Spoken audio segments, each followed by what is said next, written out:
With Baker Mayfield on his way to Carolina, the focus of potential veteran quarterbacks on the move shifts to Jimmy Garoppolo. Something happens to Deshaun Watson. The Browns could be in the market for someone like Jimmy G, but the Niners haven't made it entirely clear that they're actually willing to move Garoppolo, which might be a play to induce a larger offer that is or is not coming. Taking a look at the quarterbacks under Kyle Shanahan, including the playoffs. Of course, a lot of that time with Jimmy Garoppolo when he's been hurt.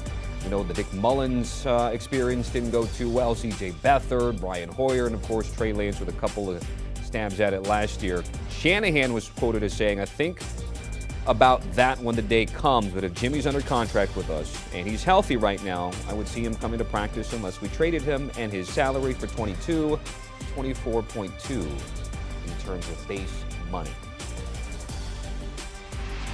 All right, time to say what's up to John Breech, and we're going to ask him whether the Pick Six Podcast super friend thinks there's really a quarterback battle with certain teams. So let's start in San Francisco. Is it really a quarterback battle between Jimmy G and Trey Lance?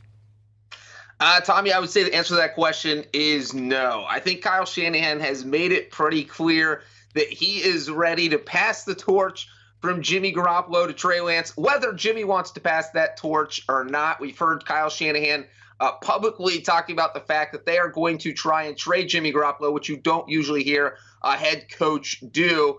And so it does feel like it's just a matter of time before they move Garoppolo. But the interesting is, with that salary, he might be tough to trade unless he's willing to take the type of pay cut that we saw Baker Mayfield take going to the Panthers. He took $3.5 million less. But also, unlike Baker Mayfield's deal, Jimmy Garoppolo doesn't have any guaranteed money in his contract. So in a worst-case scenario, the 49ers could cut him the day before the season starts so that they don't have to pay any of his salary. But unless Trey Lance gets injured, I would be absolutely shocked if he is not the week one starting quarterback. All right, you're going no there. Speaking of Baker Mayfield, let's go to Carolina. Baker Mayfield, Sam Darnold, top three in their class. Is it really a quarterback battle there? I do feel like there will be maybe, we'll see the startings of a quarterback battle, but I don't think there'll actually be one. Look, if you're the Panthers, you don't trade for Baker Mayfield in July unless you are planning to start Baker Mayfield. There's just no reason to bring him in for competition, because what you're doing is you're crushing Sam Darnold's confidence. Hey, look, we're going to bring in this Baker Mayfield because we don't think you're good enough. And we also know that Matt Rule and the Panthers coaching staff already got a full year of Sam Darnold. If they thought Sam Darnold was good enough to lead this team, they wouldn't have traded for Baker Mayfield. So I do feel like there may be a QB competition, but that Mayfield already has the upper hand, and that unless he just plays poorly in training camp, I have to think he's going to be the Panthers' Week 1 starter. Baker Mayfield, the last couple of seasons, of course, in 20, had that 11-5 run, but last year just 6-8, and all the question marks about whether getting extended, fifth-year option, all that jazz. In the end, he ends up in Carolina. All right, let's go to the Pacific Northwest. Is there really a quarterback battle there with Drew Lock and Geno Smith in Seattle? I do feel like this one's a QB battle. This might end up being the best QB battle of training camp. I don't care if the U.S. Open Twitter account is making fun of Drew Lock. I don't care if we have no idea what's going on in Seattle or what Pete Carroll's doing. I do think that even if you don't think these guys are overly talented, this is going to be a fascinating QB competition. And right now, I think my prediction would be that Geno Smith is the Week 1 starter. I think the advantage that Geno has right now is that he's been with the Seahawks for 2 seasons. He's already got a season under his belt with offensive coordinator Shane Waldron. He actually played okay in the 3 games where he had to start when Russell Wilson was out last season. I mean, I know the Seahawks went 1-2 in those 3 games, but the 2 losses were by just 3 points.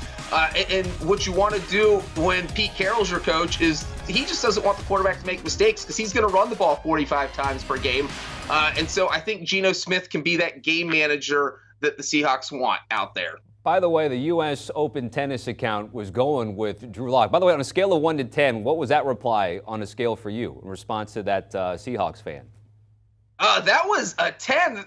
Not only did the account eviscerate the Seahawks fan, like, it's not even U.S. Open time. It's Wimbledon. Why is the U.S. Open Twitter account even on Twitter right now? Wait till September when your sport's around. So not only did you get burned by this account, it's an out-of-season tennis account. So, yeah, that's a 10 out of 10, Tommy. Yeah, I wonder how they found that, if it was through the random thread or someone caught wind of it, because you're right. It is a Wimbledon tweet, cold-blooded. That fan saying not a sport, and then the U.S. Open account saying, yeah, then we got to watch 17 games. Not a sport when you're having to watch Drew Lock go 17 games. All right, let's end with Pittsburgh right now. Really a quarterback battle, Mitch Trubisky and Kenny Pickett.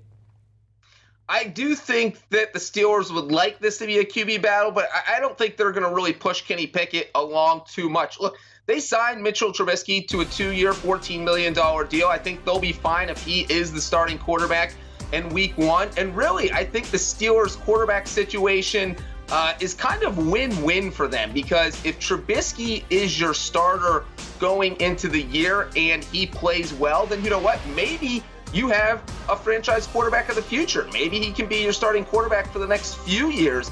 But if he plays poorly to start the season, then boom, short leash, you take him out, you put Kenny Pickett in there, and I think they would be fine doing that and getting him on the field early in the season.